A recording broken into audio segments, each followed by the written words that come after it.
नमस्कार दोस्तों, number system की हमारी क्लास चल रही है जिसमें हमने अभी तक पढ़ा है क्लासिफिकेशन ऑफ नंबर, फैक्टर यानी कि गुणनखंड निकालना, सम ऑफ फैक्टर यानी गुणनखंडों का योग, सम ऑफ रेसिप्रोकल ऑफ फैक्टर यानी गुणनखंडों के व्युत्क्रमों का योग, perfect square perfect cube factor of a number, किसी भी नंबर का परफेक्ट स्क्वायर या परफेक्ट क्यूब फैक्टर निकालना, ये हमने देखा, यानी कि पूर्ण वर्ग या पूर्ण घन गुणनखंड निकालना किसी नंबर का।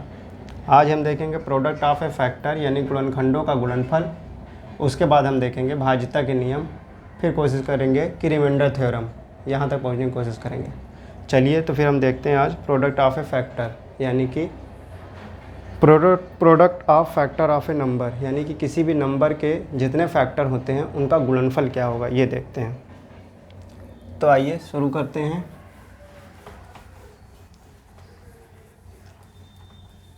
और हम देखते हैं product of factor of number.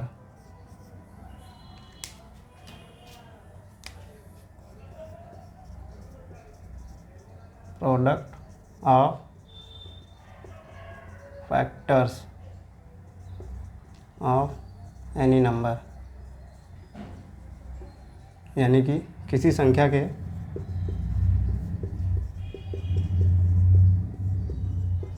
गुणनखंडों का गुणनफल, ये हम देखेंगे आज। तो एग्जाम्पल के लिए ले लेते हैं, जैसे एक नंबर है 60। हमें पता है कि 60 के कितने फैक्टर होंगे। कैसे पता है? 60 को हम प्राइम फैक्टराइजेशन में कर लेंगे, तोड़ लेंगे। कैसे? 12 पंजे 60 होता है, सभी को पता है। 12 पंजे 60, यानी कि इसे हम 3 गुणे 4 गुणे 5 यानी 2 की पावर 2 गुणे 3 गुणे 5, यानी इसे हम लिख सकते हैं ये इसका प्राइम फैक्टराइजेशन हुआ। उसके बाद हम देखते हैं इसमें कितने फैक्टर होंगे। इसमें फैक्टर होंगे यानी कि नंबर ऑफ फैक्टर जो निकालेंगे, जो कि हम कई बार देख चुके हैं, वो है 2 + 1 गुणे 1 + 1 गुणे 1 + 1, यानी इसकी पावर 1 इसकी पावर 1। 3 दूनी 6 दूनी 12, इसके 12 फैक्टर होंगे। 12 फैक्टर कौन कौन से होंगे? एक तो 1 होगा, 2 होगा, 3 होगा, 4 होगा, 5 होगा, 6 होगा, 7 8 9 नहीं होंगे, 10 होंगे, 12 होंगे, फिर 15 होगा, फिर 20 होगा, फिर 30 होगा, फिर 60 होगा। 1 2 3 4 5 6 7 8 9 10 11 12, ये इसके फैक्टर हैं। इनका गुणनफल क्या होगा? माने इन सारे नंबर को हमें गुणा कर दे तो क्या आएगा, ये देखना है। तो मैं देख रहा हूँ, तो गुणा करने पे 60 का गुणा इसमें होगा, इसमें होगा, इसमें होगा, इसमें ऐसे होते चले आएगा। तो हम 60 को छोड़ देते हैं, हम देखते हैं 30 का गुणा इनमें होगा। तो हम देख लेते हैं 30 का गुणा, मान लीजिए इधर 2 से होता है, सभी नंबर का गुणा होना ही है। अभी हम निकालते हैं कैसे। 20 का गुणा हो जाए यहाँ 30 से, 15 का गुणा यहाँ हो जाए 60 से, 12 का गुणा हो जाए यहाँ 5 से, और 10 का गुणा हो जाए यहाँ 6 से, और 1 का गुणा हो जाए यहाँ 60 से। ये सारे नंबर गुणा। तो देखिए 60 का गुणा इस पे हुआ तो एक बार आ गया 60, 30 का गुणा इसमें हुआ तो एक बार आ गया 60, 20 का गुणा इसमें हुआ तो एक बार आ गया 60, फिर 15 का गुणा इसमें हुआ तो एक बार आ गया 60, फिर 12 का गुणा इसमें होगा तो एक बार आ गया 60, फिर 10 का गुणा इसमें हुआ तो एक बार आ गया 60। कितनी बार आया? 1 2 3 4 5 6, तो 60 की पावर 6 आ गया। यही हमारा आंसर है। ठीक, ये तो हुआ कन्वेंशनल मेथड कि हम इस तरह कर सकते हैं, बट हम ऐसे नहीं करेंगे, हम इसको करेंगे शॉर्टकट मेथड से। और इसके थ्रू हम देखेंगे कि कैसे हम इसका गुणनखंड का गुणनफल निकाल सकते हैं। तो इसके लिए एक फार्मूला होता है, हम उसे डायरेक्ट देखेंगे। वो क्या होता है? हमें निकालना product of factor of any number. ये होता है नंबर की पावर फैक्टर डिवाइड बाई 2, यानी कि किसी संख्या के गुणनखंडों का गुणनफल किसी संख्या के गुणनखंडों का गुणनफल या product of factor of any number factors of any number, वो होता है संख्या की पावर फैक्टर डिवाइडेड बाई 2। तो यहाँ संख्या क्या थी 60 की पावर फैक्टर कितना आया था 12 डिवाइडेड बाई 2, ये आया 60 की पावर 6 हो गया। इसी तरीके हम प्रोडक्ट ऑफ फैक्टर निकाल लेंगे। आप एक और एग्जांपल ले लेते हैं, जैसे कि एक संख्या लिखी है 100 के फैक्टर का गुणनफल कितना होगा, यानी कि number of product of factor of any number. ये देखते हैं 100, तो हम जानते हैं 100 को हम लिख सकते हैं 25 गुणे 4, यानी कि 2 की पावर 2 गुणे 5, 4 और 25 का गुणा 100। यहाँ से हमें फैक्टर कितने आए, टोटल फैक्टर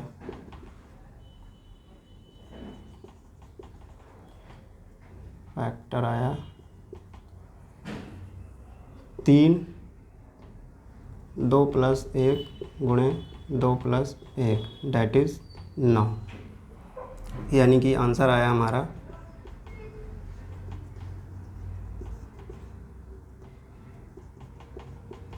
100 की पावर 9/2, यही हमारा आंसर होगा। इसे हम लिख सकते हैं 100 की पावर 4.5, यह लिख सकते हैं 10 की पावर 9। समझ गए। इसी तरह हम निकाल लेंगे प्रोडक्ट ऑफ फैक्टर, किसी भी संख्या के जो फैक्टर होते हैं उनका प्रोडक्ट क्या होगा, इस तरह हम निकाल लेंगे। अब हम पढ़ते हैं डिविजिबिलिटी रूल, यानी कि भाज्यता के नियम।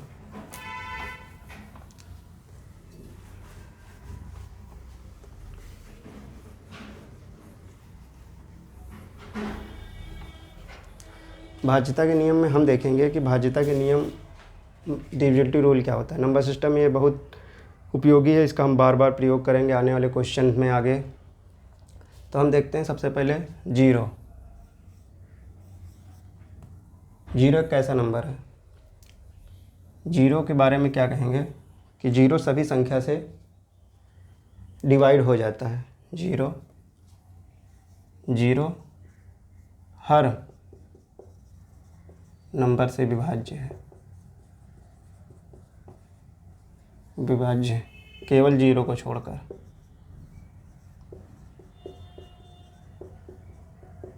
यानी कि जीरो को हम किसी भी नंबर से विभाज्य कर सकते हैं। सभी में क्या आएगा, जीरो आएगा, लेकिन जीरो को हम जीरो से विभाज्य नहीं कर सकते हैं। ये क्या आएगा, इनडिटरमाइन, यानी कि नॉट डिफाइन।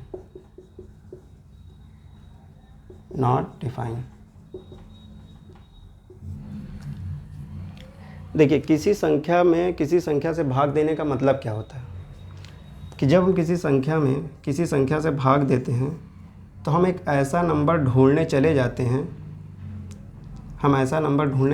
हैं जिसमें इस नंबर से अगर गुणा करें तो यही नंबर वापस आ जाना चाहिए। जैसे कि मैं मान लेता हूँ 15 को 3 से भाग देता हूँ, आप सभी को पता है क्या आता है, 5 आता है। तो हम जब किसी संख्या से भाग देते हैं तो हम ऐसी संख्या ढूंढने चले जाते हैं जिसमें उस संख्या से अगर गुणा कर दें तो वही नंबर वापस आ जाए। तो इसी तरीके हम जब जीरो में किसी संख्या से 5 से भाग देंगे तो हम ऐसी संख्या ढूंढने चले जाएंगे जिसमें इससे गुणा करें तो ये जीरो आ जाए, तो वो संख्या है जीरो। मगर इस केस में हम देखते हैं जब हम किसी संख्या से भाग देते हैं तो हम ऐसा नंबर ढूंढने चले जाएंगे जिससे इसमें गुणा करें तो जीरो आ जाए। वो नंबर 1 हो सकता है, 1 से इसमें गुणा करें जीरो आ सकता है। वो नंबर 2 भी हो सकता है, वो नंबर 10 भी हो सकता है, वो नंबर 5 भी हो सकता है, वो नंबर 0.1 भी हो सकता है। कोई भी नंबर हो सकता है कि इसमें हम गुणा करेंगे तो ये जीरो ही आ जाएगा। तो मतलब ये डिफ़ाइन ही नहीं है कि कितने नंबर हो सकते हैं, ये डिफ़ाइन ही नहीं है, ये नॉट डिफ़ाइन है। ये नहीं कि इन्फिनिटी होंगे, ये डिफ़ाइन ही नहीं है कितने होंगे। तो इसलिए हम कह सकते हैं कि ये नॉट डिफ़ाइन फॉर्म है, इसलिए इसको हम नॉट डिफ़ाइन की कैटेगरी में रखेंगे। और इसी तरह एक चीज़ और जानेंगे, 1/0 जैसे लिखा है, जीरो हर नंबर से विभाज्य होगा जीरो को छोड़कर, जीरो से नहीं विभाज्य होगा। अब हम जानेंगे 1/0 क्या होता है। 1/0 आप लोगों ने पढ़ा होगा, ये होता है इन्फिनिटी। जब हम किसी नंबर से भाग देते हैं तो हम ऐसा नंबर ढूंढने चले जाते हैं कि जिससे इसमें गुणा करने पे यही नंबर वापस आ जाए। तो ये जीरो है, जीरो का मतलब नहीं है या छोटा सा, बहुत छोटा सा, माइन्यूट मतलब ख़त्म होने वाली संख्या, एकदम जीरो। जब हम एक लाना है तो हम किसी बड़ी संख्या से उसमें गुणा करेंगे तब एक आ पाए। वैसे इन्फिनिटी एग्जिस्ट नहीं करता कि इन्फिनिटी कितना बड़ा वाला इन्फिनिटी, तो इसलिए इसको हम ऐसे रखते हैं कि इसको याद कर लेंगे कि 1/0 की वैल्यू इन्फिनिटी होती है, लेकिन 0/0 जो होता है नॉट डिफाइन होता है। ठीक, ये भी इन्फिनिटी ये परिभाषित नहीं है कि ये इन्फिनिटी कितना बड़ा होगा।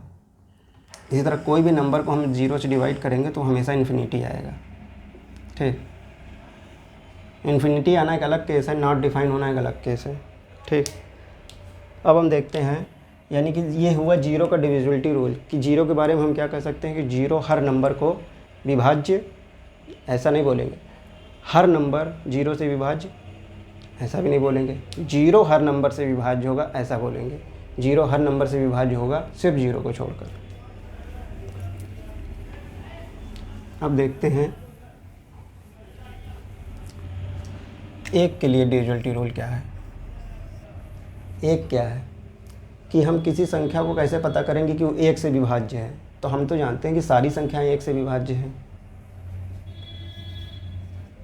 यानी कि every number is divisible by 1, यानी कि हर नंबर एक से विभाज्य है, लेकिन एक किसी से विभाज्य नहीं है। ठीक, but 1 is not divisible by any number. जैसे 5 एक से विभाज्य है, आएगा कितना 5, मगर 1 5 से विभाज्य नहीं है। विभाज्य होने का मतलब यहाँ की जब हम भाग दें तो पूरा पूरा कट जाए, ये है। तो यहाँ पे 1 5 से विभाज्य नहीं है, लेकिन 5 1 से विभाज्य है। इसी तरह कोई भी नंबर ले लेंगे, जैसे 3 1 से विभाज्य है मगर नहीं है। तो हमने देखा एवरी नंबर, यानी कि हर नंबर इज़ डिविजिबल बाई 1, 1 से डिविजिबल है, but 1 is not divisible by any number, कोई भी नंबर से डिविजिबल नहीं है। ये हुआ एक का डिविजिबिलिटी रूल। इसी तरह हम पढ़ते हैं 2 का।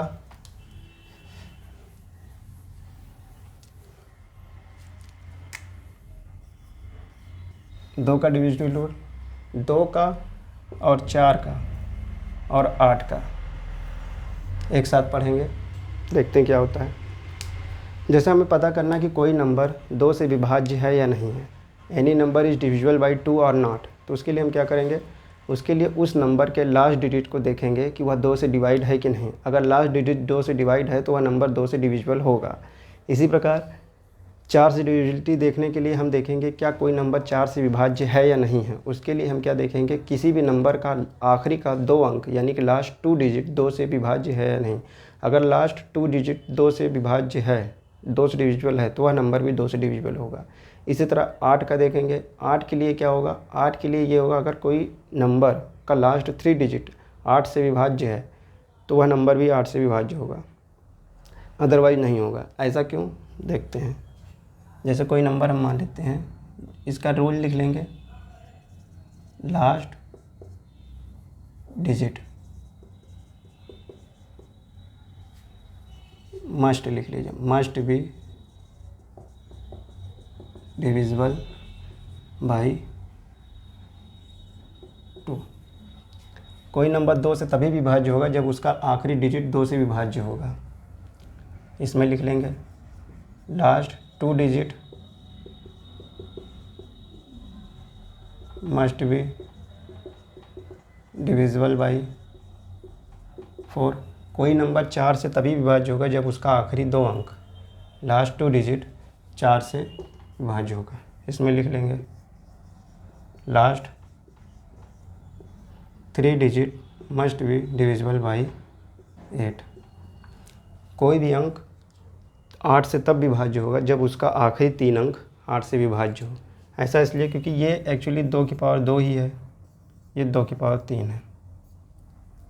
अब हम देखते हैं जैसे कोई नंबर मान लेते हैं 3298, ये एग्जाम्पल है।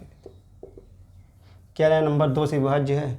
तो हम इस नंबर को 2 से विभाज्य चेक करने के लिए पूरे में भाग नहीं देंगे, सिर्फ आखिरी संख्या को देखेंगे। क्या यह 2 से विभाज्य है? हाँ, यह 2 से विभाज्य है, इसलिए यह नंबर 2 से डिविजिबल है। इसी तरह हम देखते हैं, मान लेते हैं 4321। क्या यह नंबर 2 से विभाज्य है? तो हम पूरे नंबर को ना चेक करके सिर्फ 1 को चेक करेंगे और बोलेंगे कि 1 2 से विभाज्य नहीं है, इसलिए यह नंबर 2 से विभाज्य नहीं है। इसी तरह मान लेते हैं 4113। क्या यह नंबर 2 से विभाज्य है? नहीं। हम 4112 ले लें, क्या यह नंबर 2 से विभाज्य है? हाँ है, क्योंकि आखिरी डिजिट 2 से विभाज्य। हम इसमें ये कह सकते हैं कि हम जानते हैं जो नंबर 2 से विभाज्य होता है उसे इवन कहते हैं। यानी एक बात और बोल सकते हैं 2 के लिए कि लास्ट डिजिट इवन होना चाहिए।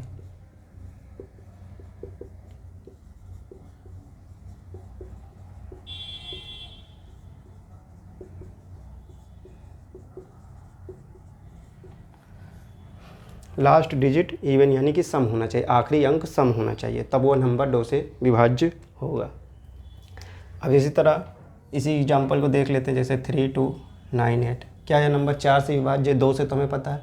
4 के लिए हम आखिरी 2 अंकों को देखेंगे क्या यह 4 से विभाज्य है? देख लेंगे। 4 दूनी 8 और 4 चौक 16, यह 4 से विभाज्य नहीं है, 4 से विभाज्य नहीं है। अब इसको देख लेते हैं 4321। क्या यह 4 से विभाज्य? लास्ट डिजिट को देखेंगे, यह 4 से विभाज्य है? नहीं, तो यह नंबर भी 4 से विभाज्य नहीं है। अब हम देख लेते हैं एक नंबर 4220 मान लेते हैं। क्या नंबर 4 से विभाज्य है? हाँ, यह नंबर 4 से विभाज्य है। अब ले लेते हैं 7882। क्या यह नंबर 4 से विभाज्य है? 4 दूनी 8, नहीं, यह नंबर 4 से विभाज्य नहीं है।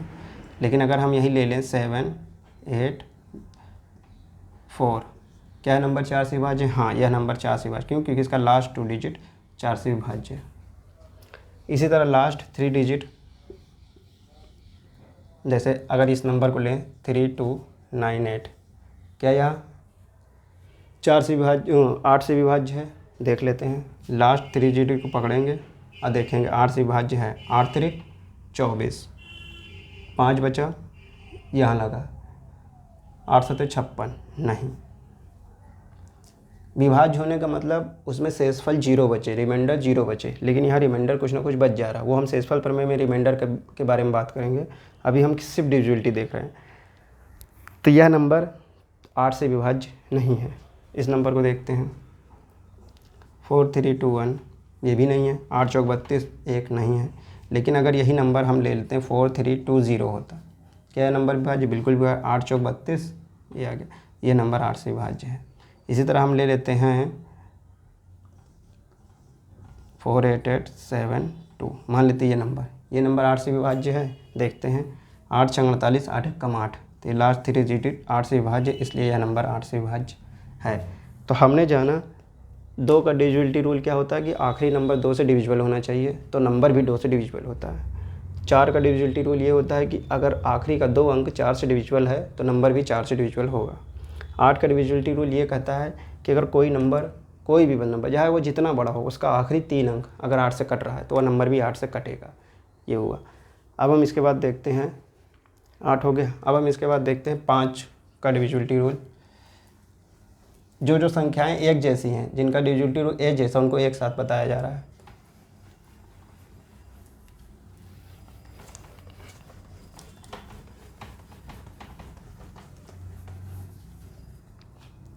अब देखते हैं 5 का डिविजिबिलिटी रूल।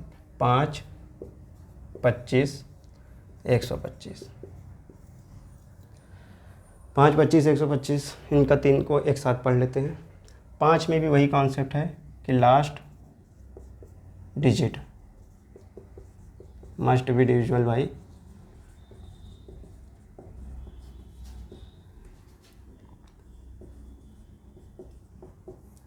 5। इसमें क्या है, last 2 digit must be divisible by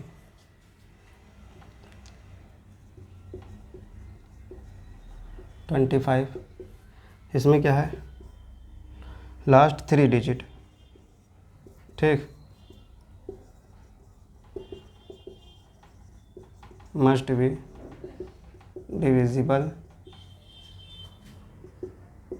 by 125। यदि ऐसा है तो नंबर इनसे विभाज्य होगा। अगर कोई नंबर का आखिरी अंक 5 से विभाज्य है तो वह नंबर भी 5 से विभाज्य होगा। यदि कोई नंबर का आखिरी 2 अंक 25 यानी 25 से विभाज्य है तो वह नंबर भी 25 से विभाज्य होगा। यदि किसी नंबर का आखिरी 3 अंक 125 से विभाज्य है तो वह नंबर भी 125 से विभाज्य होगा। तो आइए इसके एग्जाम्पल देखते हैं।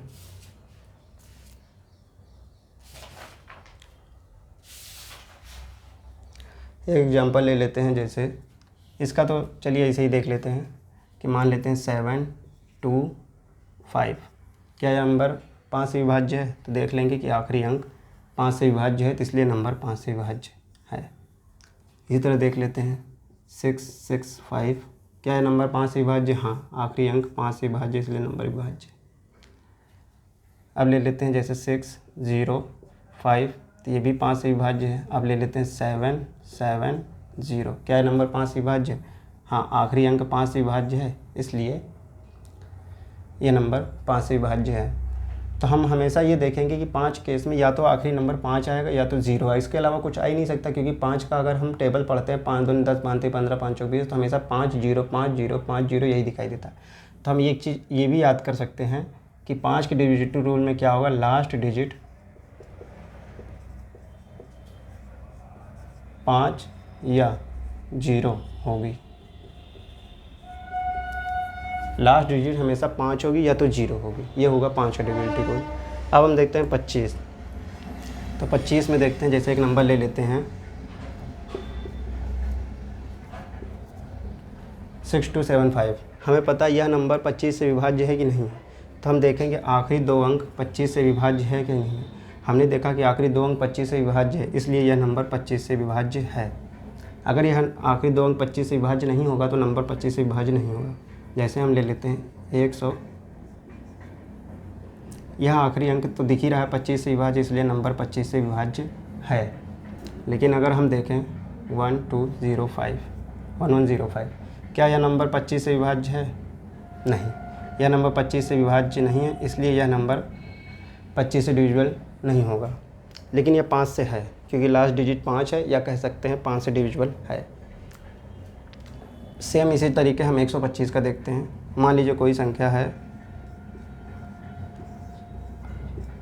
एक संख्या है, ये संख्या 125 से डिविजिबल है कि नहीं। इसके लिए हम क्या करेंगे, लास्ट 3 डिजिट को देखेंगे 125 से डिविजिबल है या नहीं है। तो देखते हैं 125 के टेबल 3 बार पढ़ेंगे तो ये आएगा 175, तो इसलिए यह 125 से डिविजिबल है। लेकिन अगर हम यही नंबर ले लेते हैं 1 2 5 0 1 3, तो ये भी नंबर लास्ट देख रहे हैं, लास्ट 3 डिजिट 125 से डिविजिबल है, इसलिए ये भी 25 से डिविजिबल है। क्या 3100 ये नंबर 25 से डिविजिबल है? बिल्कुल है। लास्ट 3 डिजिट 25 से डिविजिबल है, इसलिए 25 से डिविजिबल है। लेकिन अगर हम ले 50, हम ले लेते हैं 1512, एक नंबर ले लेते हैं, यस। क्या यार लास्ट 3 डिजिट 25 से डिविजिबल है? नहीं, इसलिए यह नंबर 25 से डिविजिबल नहीं। सिंपल यही है कि हम लास्ट नंबर को देख लेंगे, लास्ट एक अंक 5 से डिविजिबिलिटी चेक करने के लिए हम देखेंगे कि लास्ट का डिजिट 5 से डिविजिबल है या नहीं। अगर है तो नंबर भी 5 से डिविजिबल है, यानी ये नंबर 5 से डिविजिबल है, ये है, ये है, ये है। लेकिन अगर हम ले लेते हैं जैसे 629, यह नंबर 5 से डिविजिबल है? नहीं, यह नंबर 5 से डिविजिबल नहीं है। डिविजिबल नहीं है, इसका मतलब कि जब हम इसको भाग देने जाएंगे तो यह पूरा पूरा नहीं कटेगा, कुछ रिमाइंडर रखेगा अपने साथ, कुछ शेषफल रखेगा, वो हम रिमाइंडर थ्योरम में पढ़ेंगे।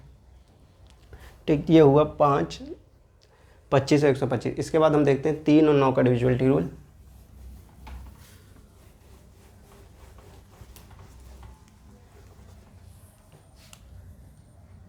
तीन का डिविजिबिलिटी रूल, 3 और 9 का डिविजिबिलिटी रूल सेम है। ठीक, यदि किसी संख्या का जोड़ 3 या 9 से कट जाता है तो वह संख्या भी 3 से कटेगी। यानी कि sum of digit of a number is divisible by 3 then number is also divisible by 3 और 9 दोनों के लिए सेम है। क्या है? Sum of digit of any number is divisible by 3 then number is also divisible by 3।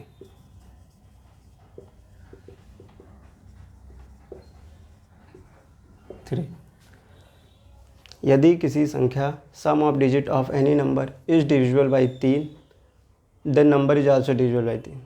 ठीक, और यही 9 के लिए भी है, तो हमें इसे ऑब्लिक करके 9 लिख देते हैं। तो ये दोनों के लिए वैलिड है, 9 के लिए। एग्जाम्पल देख लेते हैं, जैसे मान लेते हैं 6 2 5 7 9 1। क्या यह नंबर 3 से डिविजिबल है? तो देख लेते हैं। इन नंबर को जोड़ देंगे, 9 1 10, 10 7 17, 17 3 20 2 22, 22 2 24 और 24 और 6 30, 6 2 8 5 13, 7 20 और 10 30। तो इसका सम ऑफ डिजिट कितना आया? क्या यह नंबर 3 से डिविजिबल है? हाँ, यह नंबर 3 से डिविजिबल है, इसलिए ये नंबर भी 3 से डिविजिबल है। ठीक, लेकिन क्या यह नंबर 9 से डिविजिबिलिटी चेक कर लेते हैं। क्या यह नंबर 9 से डिविजिबल है? तो हम फिर इसके लिए सम ऑफ डिजिट निकालें। सम ऑफ डिजिट आया 30। क्या यह नंबर 9 से डिविजिबल है? नहीं, क्योंकि 9 से जब इसको भाग देने जाएंगे तो 27 आएगा, 3 रिमाइंडर बच जाएगा, इसलिए यह नंबर 9 से डिविजिबल नहीं है। तो इसलिए यह नंबर 9 से डिविजिबल नहीं है। यानी कि यह संख्या जो लिखी गई है ये 3 से तो विभाज्य है, लेकिन 9 से विभाज्य नहीं है। क्यों? क्योंकि इसका सम ऑफ डिजिट 30 आ रहा है। 30 3 से विभाज्य होता है, 9 से नहीं होता है। इसी तरह एक और एग्जांपल ले लेंगे।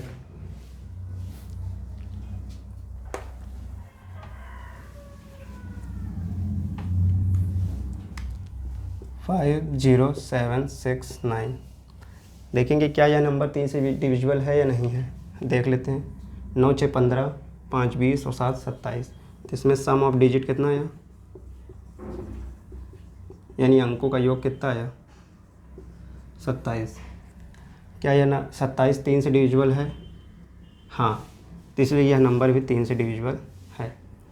क्या 27 9 से डिविजिबल है? हाँ है, इसलिए यह नंबर 9 से डिविजिबल है। अब एक चीज़ और जानेंगे। ये हुआ 3 और 9 का डिविजिबिलिटी रूल। 3 और 9 का डिविजिबिलिटी यही है। अब अगर कोई नंबर अब देख लेते हैं 3 से डिविजिबल कम नहीं है। देखिए, जैसे कि मान लीजिए इसी नंबर को ले लेते हैं, 5 7 6 9 की जगह हम सिर्फ 8 कर देते हैं। तो इसका सम कितना आएगा? जाहिर सी बात है 27 आया तो यहाँ 26 आ जाएगा। सम ऑफ डिजिट एक कम किए, 6 आया। देख लेते हैं, 8 6 14, 5 19 7 26। क्या ये नंबर 3 से डिविजिबल है? नहीं, तो यह नंबर भी 3 से डिविजिबल नहीं है। क्या यह नंबर 9 से डिविजिबल है? नहीं, तो यह नंबर भी 9 से डिविजिबल नहीं है। अब हम डिविजिबिलिटी रूल पढ़ते हैं 7 11 13 का। तीनों एक जैसे हैं, तीनों के एक साथ पढ़ते हैं।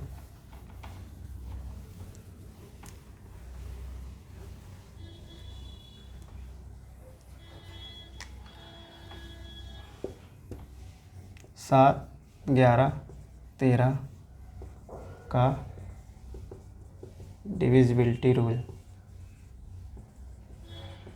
7 11 13 से बाध्यता का नियम। यदि कोई नंबर मान लेते हैं, जैसे A B C D E F, इस फॉर्म में नंबर कोई लिखा हुआ है, तो हम देखेंगे क्या यह नंबर 7 या 11 या 13 से विभाज्य है या नहीं। तो उसके लिए हमें क्या करना पड़ेगा? सबसे पहले हम 3 3 का पेयर बनाएंगे। जैसे ये नंबर है, इसका 3 का पेयर बना लिए। यह नंबर है, 3 का पेयर बना लेंगे। इस नंबर में से इस नंबर को घटा देंगे, या इस नंबर में से इस नंबर को घटा देंगे। किसी को भी किस में से घटा सकते हैं। देखेंगे जहाँ निगेटिव, किसी को भी किसी में घटा सकते हैं। बस यही होगा, निगेटिव आ जाएगा, लेकिन हमें यहाँ भाज्यता चेक करनी है, तो निगेटिव पॉजिटिव से मतलब नहीं रहेगा। तो जब हम DEF माइनस ABC निकालेंगे, तो जो भी संख्या आएगी, अगर वह 7 से विभाज्य है तो वह नंबर भी 7 से विभाज्य होगा। अगर वह 13 से विभाज्य है तो वह नंबर भी 13 से विभाज्य होगा। अगर वह 11 से विभाज्य है तो वह नंबर भी 11 से विभाज्य होगा, अदरवाइज नहीं होगा। ठीक, तो हम एक एग्जांपल ले लेते हैं, जैसे कि एक एग्जांपल ले लेते हैं 794 और है 5938। क्या यह नंबर 7, 11 या 13 या किसी एक से विभाज्य है? तो हम देख लेते हैं। हम देखेंगे इनके लास्ट 3 डिजिट उठाए, फिर लास्ट इसको हटा देते थोड़ी देर के लिए, लास्ट 3 डिजिट हटाए। ठीक, तो इसमें इससे घटा के चेक करते हैं। 945 में से 938 गएंगे, कितना बचेगा? ये आया 7। 945 में से 938 गए तो 38 और 2 40, 7, तो ये आया 7। ठीक, जब इसको इसमें से घटा दिया है 7 आया, तो क्या ये नंबर 7 से विभाज्य है? हाँ, ये नंबर 7 से विभाज्य है, तो इसलिए ये नंबर भी 7 से विभाज्य है। क्या यह नंबर 11 से विभाज्य है? नहीं, तो इसलिए यह नंबर 11 से विभाज्य नहीं है। यह नंबर 13 से विभाज्य है? नहीं, इसलिए यह नंबर 13 से विभाज्य नहीं है।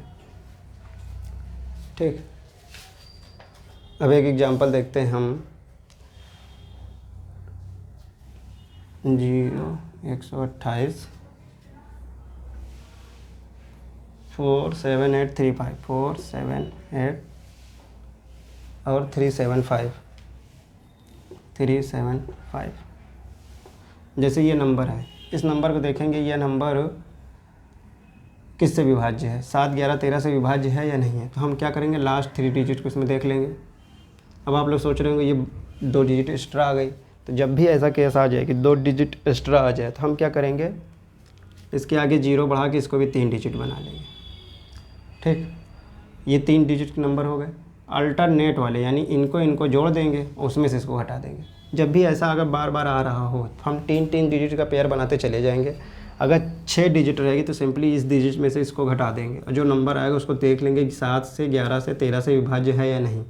जब इससे ज़्यादा नंबर आएंगे तो उनको भी 3 डिजिट का पेयर बना लेंगे और इस नंबर को इसमें जोड़ देंगे, यानी अल्टरनेट इनको जोड़ देंगे और इसको घटा देंगे। अगर यहाँ एक और नंबर 3 डिजिट लिखा होता है, मान लीजिए XYZ ऐसे 3 डिजिट और नंबर लिखा रहा, तो इनको जोड़ देते, इनको जोड़ देते, फिर जो आता है उसमें से घटा लेते। समझ गए होंगे कि अल्टरनेट को फिर जोड़ते चले जाएंगे और उसमें से इसको घटा देंगे।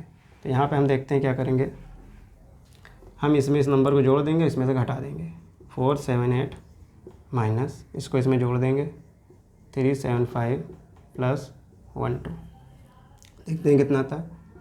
478 माइनस, जब इसमें जोड़ेंगे 7, 8, 3, जब इसमें से इसको घटाएंगे कितना आएगा, 18 में से 7 गएंगे कितना आएगा, 11, 7, 18, 1 आ गया। 18 में से 7 गए तो सॉरी, हाँ ठीक, 1 आ गया। 4, 7, 8, 3, 8, 7, 1 आ गया। 17 में से 8 गए तो ये 9 आ गया। ठीक, 91 आ गया ये घटाने पे। तो अब हम देखेंगे क्या यह 91 7 से डिविजिबल है? नहीं, तो ये नंबर जो लिखा है यह 7 से डिविजिबल नहीं है। क्या देखेंगे, यह 11 से डिविजिबल है? हाँ, यह 7 से डिविजिबल है। 13 7 91 होता है, 7 से डिविजिबल है, तो इस नंबर को हम 7 से डिविजिबल रखेंगे। यह नंबर 11 से डिविजिबल है? नहीं है, क्योंकि 11 में तो 99 आएगा, इसलिए यह नंबर 11 से डिविजिबल नहीं है। क्या नंबर 13 से डिविजिबल है? हाँ, 13 7 91, यह नंबर 13 से डिविजिबल है। तो 7, 11, 13 के डिविजिबिलिटी में सिर्फ इतना देखेंगे कि जो भी नंबर रहेंगे उनको 3 के पेयर में बना लेंगे। बनाने के बाद उनमें से किसी भी एक को घटा देंगे। जो नंबर आएगा उसको चेक कर लेंगे 7, 11, 13 से डिविजिबल है या नहीं। अगर नंबर 7 से डिविजिबल होगा तो संख्या भी 7 से डिविजिबल होगी, संख्या 11 से डिविजिबल होगा तो संख्या 11 से डिविजिबल होगी, संख्या 13 से डिविजिबल होगा तो संख्या 13 से डिविजिबल होगी। अगर नहीं होगा तो उससे नहीं होगी। जब नंबर 3 के पेयर के बाद भी अगर नंबर बच रहे होंगे तो हम एक 3 का पेयर बनाते चले जाएंगे और अल्टरनेट पेयर को जोड़ देंगे और बाकी को घटा देंगे।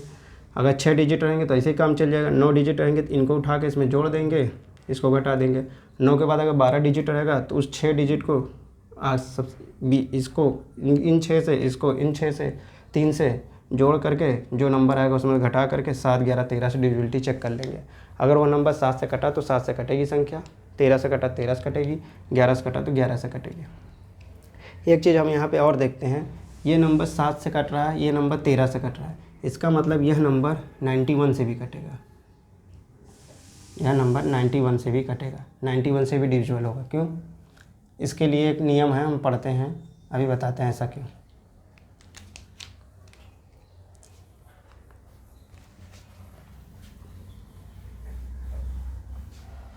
हमेशा याद रखिएगा, यदि कोई नंबर इफ़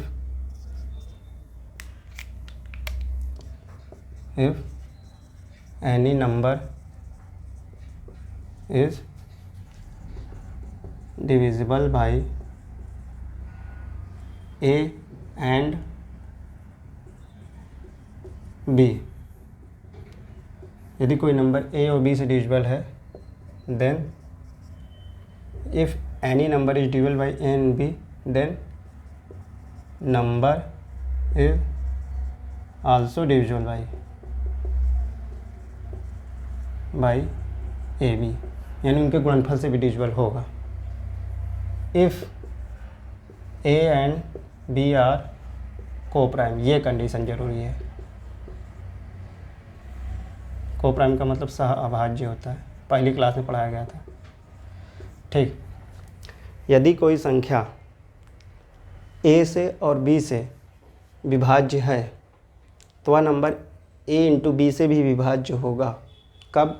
जब a और b को प्राइम हो। को प्राइम मतलब उनमें कोई चीज़ कॉमन ना हो, उनका HCF 1 हो। जैसे को प्राइम नंबर हमने बताया था, जैसे 11 और 7 ये को प्राइम है क्योंकि इनमें कुछ कॉमन नहीं है, इनका HCF 1 है। HCF आगे क्लास में पढ़ाया जाएगा, महत्तम समापवर्तक यानी कि मासा। ठीक, जैसे कि 13 और 7 ये कैसी संख्या है, इनमें कुछ कॉमन नहीं है, तो ये सह अभाज्य संख्या है, को प्राइम संख्या है, तभी ऐसा होगा। अब ऐसा नहीं होगा कि जैसे मान लीजिए 3 है, 9 है, तो कोई संख्या 3 से कट रही है, कोई संख्या 9 से कट रही है, तो वो संख्या 27 से कटेगी, ऐसा ज़रूरी नहीं है। कट भी सकती है, नहीं भी कट सकती। 27 से कटेगी, 27 से कटेगी, ज़रूरी नहीं है। मतलब ये नियम कब फेल हो जाएगा? जब ये संख्याएं को प्राइम नहीं है ना, नहीं है, तो ये संख्याएं को प्राइम नहीं है, सहभाज्य नहीं है, क्योंकि इनमें कुछ ना कुछ कॉमन है, वो 3 कॉमन है। इसलिए कोई भी नंबर a से कट रहा है, b से कट रहा है, तो a b से तभी कटेगा जब वो को प्राइम हो। a और b से तभी कटेगा जब को प्राइम, a और b को प्राइम है यहाँ पे। तो ये अगर कोई संख्या 11 7 से कट रही है और 11 से कट रही है और 7 से कट रही है, तो वह संख्या 77 से भी कटेगी। कोई संख्या 13 से कट रही है और 7 से कट रही है, वो संख्या 91 से भी कटेगी। मगर यदि कोई संख्या 3 से कट रही है, 9 से कट रही है, तो ज़रूरी नहीं है कि 27 से कटे। 27 से कट भी सकती है और नहीं भी कट सकती है।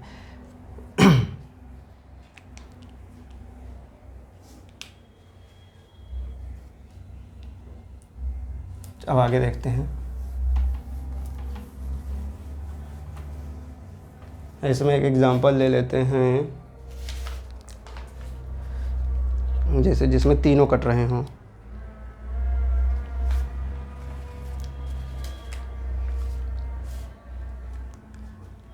जैसे एक संख्या है 1 1 1 3 3 3 2 2 2, ये एक नंबर है।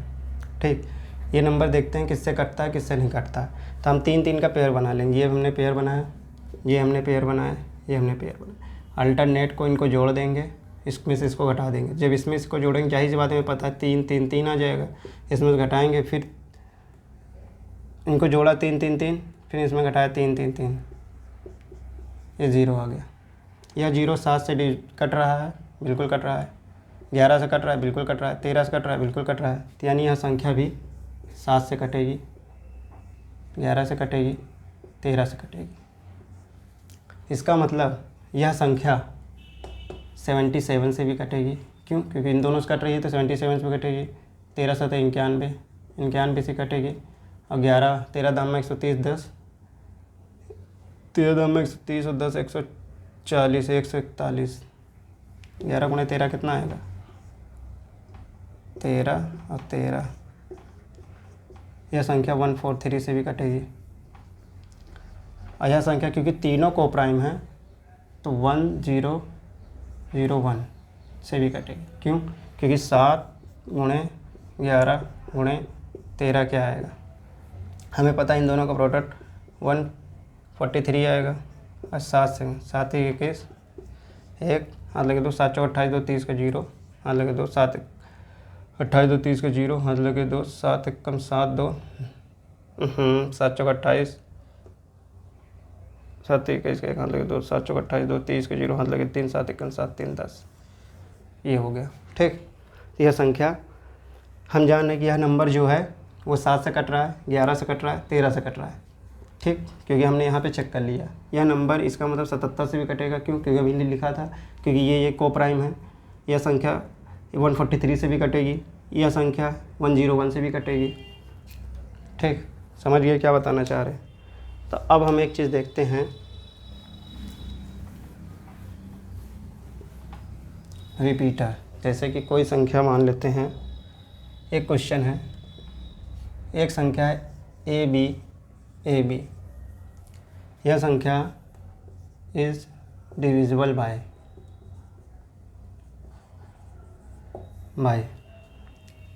ऑप्शन दे देते हैं ए बी। ऑप्शन है 101, ठीक, 7 11 13, ऐसे ही दे देते एग्जाम। यह संख्या किससे कटेगी? तो एक चीज़ इसको देख लेते हैं, इसको करने का तरीका क्या है। ये लिखा है, इसको हम लिख सकते हैं तोड़ करके 1000 गुणे 1, ठीक, plus 100 into B plus 10 into A plus B. कैसे फॉर्म में लिखा हुआ है? ये फेस वैल्यू प्लेस वैल्यू पढ़ाए थे, ये कहाँ पे है? 1000वें स्थान पे है। तो हम इसको जब इसको ब्रेक करके लिखेंगे तो ऐसे ही लिखेंगे, ठीक, क्योंकि जब जोड़ेंगे तो ये 1000 ए हो गया, और ये 100 प्लेस पे है तो इसमें 100 का गुणा हो जाएगा, 10 प्लेस पे इसमें 10 का गुणा हो, ये बी यूनिट प्लेस पे है तो ऐसे ही रहेगा। हम इसको जोड़ देते हैं तो ये 1010 ए आ गया प्लस 101 बी आ गया। अब इसमें से अगर हम 101 कॉमन ले लें तो ये कितना आ गया? 101 कॉमन ले, ये आ गया 10a प्लस बी। तो देख रहे हैं इस संख्या को हम लिख सकते हैं ये नंबर, तो यानी यह संख्या 101 से तो विभाज्य ही है। क्यों? क्योंकि ये कोई संख्या इसमें गुणे, जैसे कोई संख्या 3 गुणे 5 है तो यह संख्या 3 से विभाज्य तो है ही है, तो वो कोई नंबर है अंदर। इससे क्या मतलब? ये संख्या 101 से तो विभाज्य है, तो यानी ये संख्या 101 से विभाज्य है। तो हम यहाँ ये बताना चाह रहे थे, जब किसी नंबर को 101 से गुणा करते हैं तो वह संख्या रिपीट कर जाती है। इसे बोलते हैं 2 डिजिट रिपीटर। 2 डिजिट रिपीटर कैसे देखते हैं? जैसे मान लीजिए कोई संख्या है 22, 2 डिजिट की कोई संख्या है 2 डिजिट, इसमें हम 101 से गुणा कर देते हैं तो ये आंसर आएगा 22। ठीक, कोई भी संख्या 101 से गुणा करने पर वो रिपीट कर जाएगी। देख लेते हैं, 22 का गुणा एक बार करेंगे तो 22 आएगा, फिर एक करेंगे। जैसे मान लीजिए हम लेते हैं 47 गुणे 101 करते हैं तो ये आएगी 47। इसको याद रखेंगे कि ये होता है 2 डिजिट रिपीटर, हमेशा 2 डिजिट की संख्याओं को रिपीट कर देता है। इस तरह 1001 जो होता है इसे हम लोग बोलते हैं 3 डिजिट रिपीटर। 3 डिजिट, जब भी यह किसी संख्या से गुणा होगा तो वह 3 डिजिट में रिपीट कर जाएगी। जैसे कि हम मान लेते हैं कोई संख्या है 732, उसमें हमने 1001 से गुणा किया तो ये क्या आएगा? ये आएगा 732। ये संख्या 2 बार रिपीट कर जाएगी। और हमें पता है ये 7 गुणे 11 गुणे 13 की वैल्यू भी यही होती है। ठीक, ये इसको बोलते हैं 3 डिजिट रिपीटर। यानी कोई संख्या अगर ए बी सी में हम 1001 से गुणा करते हो तो संख्या ए बी सी बन जाएगी। ठीक, तो संख्या ए बी सी बन जाएगी। तो यहाँ से हमने जाना कि 2 डिजिट रिपीटर क्या है। 101 ये 2 डिजिट रिपीटर है और 1001 एक 3 डिजिट रिपीटर है, तो संख्याएं 3 डिजिट में रिपीट कर जाती है। तो ये डिविजिबिलिटी रूल में इतना। उसके बाद अभी भी एक है 9 का बता दिया हूँ। 9 से और भी क्वेश्चन बनते हैं। 9 को आगे हम लोग बाद में पढ़ेंगे, 9 के डिजिटल रूल को डिजिटल सम के रूप में। तो वो एक अलग कॉन्सेप्ट, जब रिमाइंडर पढ़ लेंगे तब हम पढ़ेंगे। ठीक, तो चलिए आप पढ़ते हैं रिमाइंडर थ्योरम, और रिमाइंडर थ्योरम का इंट्रोडक्शन दे करके ही समाप्त करेंगे, और नेक्स्ट क्लास में रिमाइंडर थ्योरम को कायदे से पढ़ेंगे। ठीक, सिर्फ ऐसे ही रिमाइंडर थ्योरम देख लेते हैं। हम इतना जानते हैं कि जब किसी नंबर को, अब जान देते हैं रिमाइंडर थ्योरम हेडिंग डाल देते हैं, या शेषफल में ऐसे पढ़ेंगे इसको। तो पहले थोड़ा सा कॉन्सेप्ट जान लेते हैं। जब किसी नंबर को, जैसे मान लेते हैं 15 को किसी संख्या से विभाज्य करेंगे तो रिमाइंडर आएगा, जैसे 15 को 3 से विभाज्य करेंगे तो रिमाइंडर 0 आएगा। लेकिन अगर हम 17 को 3 से विभाज्य करेंगे तो रिमाइंडर 2 आएगा। सभी को पता 3 5 15 रिमाइंडर 2। तो हम ये शेषफल लिखा, 8 से हम रिमाइंडर या शेषफल को, यानी ये हमेशा होता है जब किसी संख्या को किसी संख्या से विभाज्य किया जाता है, या तो वह कट जाएगी या कुछ शेषफल बचा देगी। तो यह संख्या तो कट गई, यह संख्या कुछ शेषफल बचा देगी। इसी तरह हम ये भी लिख सकते हैं कि जब किसी संख्या को, जैसे मान लें 17 को हम 19 से भाग देते हैं तो क्या आएगा रिमाइंडर आएगा 17। कैसे? 17 का पहाड़ा 0 पर 19 भागे 17 किया, 19 का पहाड़ा 0 पर पढ़ेंगे 17 आएगा। 19 का पहाड़ा क्या है 17, हाँ 19 का पहाड़ा 0 पर पढ़ेंगे 0 आएगा, यहाँ से 17 रिमाइंडर बच जाएगा। शेषफल यही तो है। तो जब बड़ी संख्या से छोटी संख्या को डिवाइड करेंगे, क्योंकि संख्या इससे कम है तो यही रिमाइंडर हो जाएगा। और हमेशा ये याद रखेंगे जो रिमाइंडर होगा, शेषफल जो होगा,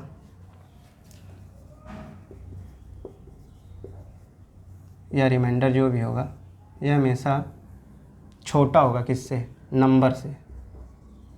यानी कि 3 का रिमाइंडर या तो 0 आएगा जब पूरा कट जाएगा, या तो 1 आएगा या तो 2 आएगा, 3 नहीं आएगा, 3 भी कट जाएगा। ठीक इसी तरह 19 का रिमाइंडर 0 से लेकर के, 0 में तो पूरा कट जाएगा, 1 से लेकर के 18 तक आ सकता है रिमाइंडर। तो यानी कि इसका रिमाइंडर कहाँ से कहाँ तक आ सकता है? इसका रिमाइंडर जो आ सकता है, रिमाइंडर 1 से लेकर के 18 तक आ सकता है। ठीक, रिमाइंडर हमेशा संख्या से छोटा होगा, तो वही लिखा गया, शेषफल हमेशा नंबर से छोटा होगा। ठीक, अब इसके मेन कॉन्सेप्ट पे चलते हैं पहले।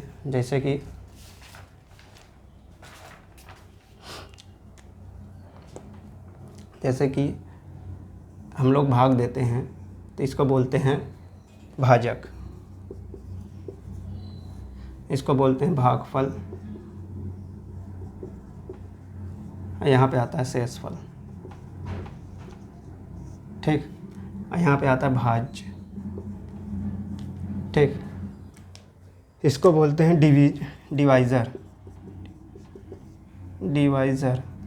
ठीक, या डिवीज़र, जो भी बोलें, डिवीज़र। इसे बोलेंगे डिविडेंड, इसे बोलेंगे क्वोशेंट, QUIOT, क्वोशेंट। इस स्पेलिंग पे नहीं जाएंगे, क्वोशेंट। इसको बोलेंगे रिमाइंडर।